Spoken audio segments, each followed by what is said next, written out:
But emotionally, I could tell you, I'm not a good copywriter because I just find it too boring. Can you teach someone to find copywriting interesting, or is it just a weeding out? Are you good at it because somehow you found a way to make it interesting for you? Because Mhm. I just find my eyes glaze over. I can't focus on it. I want to go to something else. How do you deal with that issue of, I mean, you could be writing novels. In fact, a lot of ad Right. agency people did that. David Patterson, famously CEO of a major ad agency, said, you know what? I think I'd rather write novels, Yeah. and did it. How do you maintain, after all these years, an interest, a passion Mhm. for copywriting? Well, I think there's a lot of questions in there, right? Yeah. One, and there's also a lot of answers to the same question. One answer is you just sit down and do it, right? A lot of copy, like writing a novel, right? That's not fun every day to go write another chapter of a novel, right? For most people, right? It's hard work. It's the same thing with writing sometimes. It's fun to be at the cocktail party saying you have written a novel. Yes, yes. I love having written. I don't like writing, but I love having Yes. written. Yeah. And, to some extent, that's one answer is copywriting, as you say, you'll never go hungry again if you know how to write copy. And a large part of copywriting is just sitting in the chair and doing it, right? That said, right, I think I found a connection to my own curiosity and my own what I find interesting early on. And I was lucky to do that. And I think that's kind of what I teach people that I coach how to do. Because when you do that, your copywriting gets a lot better, right? Because if you're just like right now, you're enthusiastic because you're excited about this conversation, right? And that enthusiasm. And I am, and forgive me, I'm looking away because I wanted to pull up your website. I don't want you to think I'm off looking at email right now. For those of our podcast listeners, I'm on screen and I'm looking now to my right because I have three screens up, Mhm. and I wanted to be respectful of our guests. So I thought I had his website up. Now I do. We're gonna show that. Well, I'll bring it up now as we Yeah, speak. But continue yeah. chatting, So, David. And then for those interested, if what he says sounds interesting to you, he is graciously giving away a couple of free reports to help with improving your skills of copywriting from A to Z, plus ideas unlimited. And we'll show that again, but I want to bring you full screen. And forgive me for interrupting you. Go ahead, oh, David. oh, that was a good interruption. Thank you.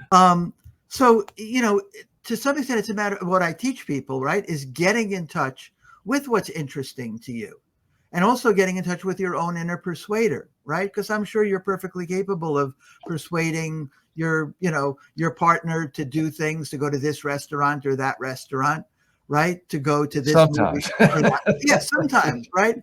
But when you do that, you don't sit down and go, "Oh, this is so boring. I got to figure out how to build persuasion. Should I start with an interesting story or a startling fact?" No, you know your partner, right? And you know how to persuade them and what to talk to them about. It's the same thing with anything. It's the same thing with copywriting.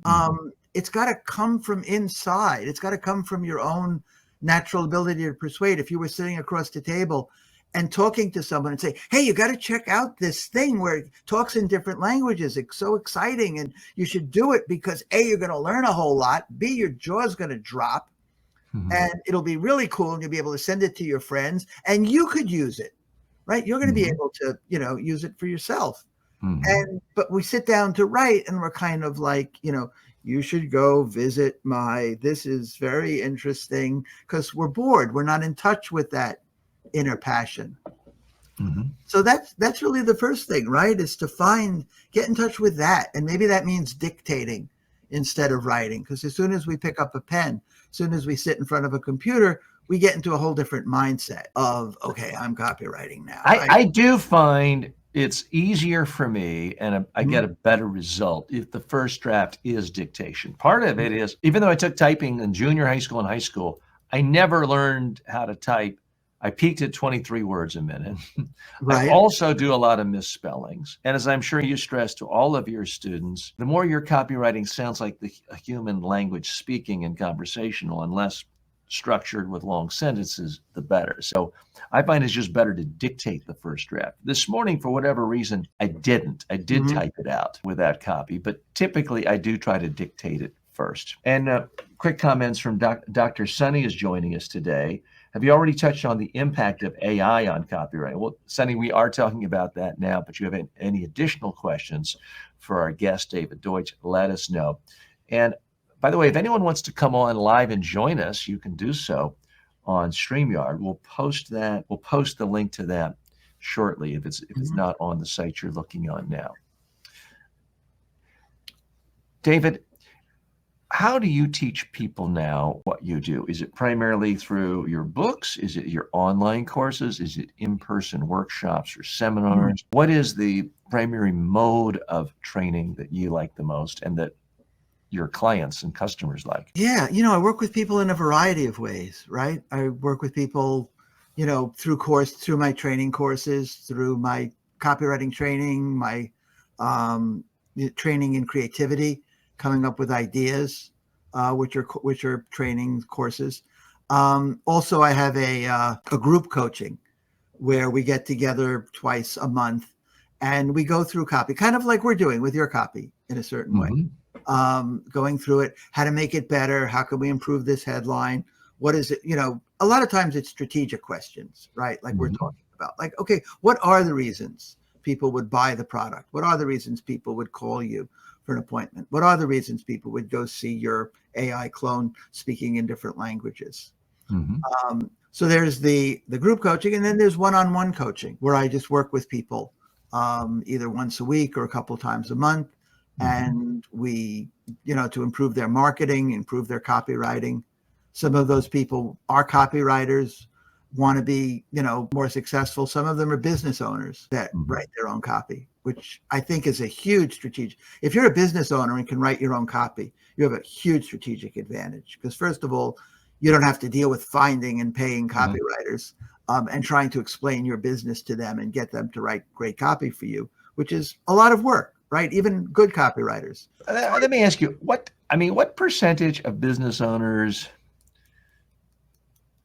can't write their own copy? Presumably, if they're an owner of a business and they have built up enough to sustain even a one-person business, they are used to expressing themselves, their ideas, right? Whether it's one-on-one conversations with clients and prospects. Isn't that a transferable skill to turn it into text, which is whether it's then turned into a radio ad or a TV ad? How much of it is just they tell themselves, I'm not a copywriter, or they tell themselves, I'm not creative type?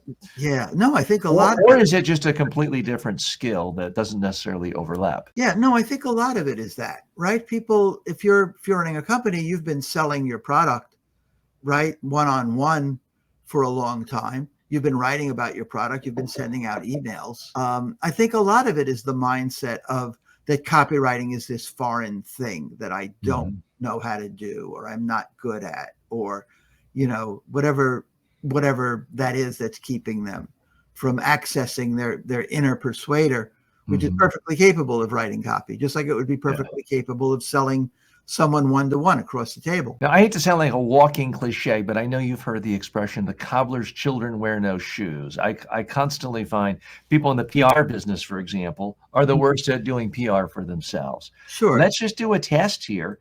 Walk us through your website and tell us exactly how you came up with the copy for your own website. You talk about something a lot of people, the American Dairy Association, milk does a body good. The results were bad. Got milk is obviously something that people remember. Disclosure, I've done a lot of work with the American Dairy Association and different places in New York. Tell us about what you're writing here. And we see right out of the gate, without reading it carefully, I see a lot of one-sentence paragraphs, easy to read, sometimes a 4-word paragraph. Tell us about the ad copy on your own website. Well, I think it's kind of what we've been talking about, right? Like what interests, what's interesting to me, right? Interesting to me is that got milk campaign, where instead of saying milk does a body good, they came up with the headline or the idea of got milk.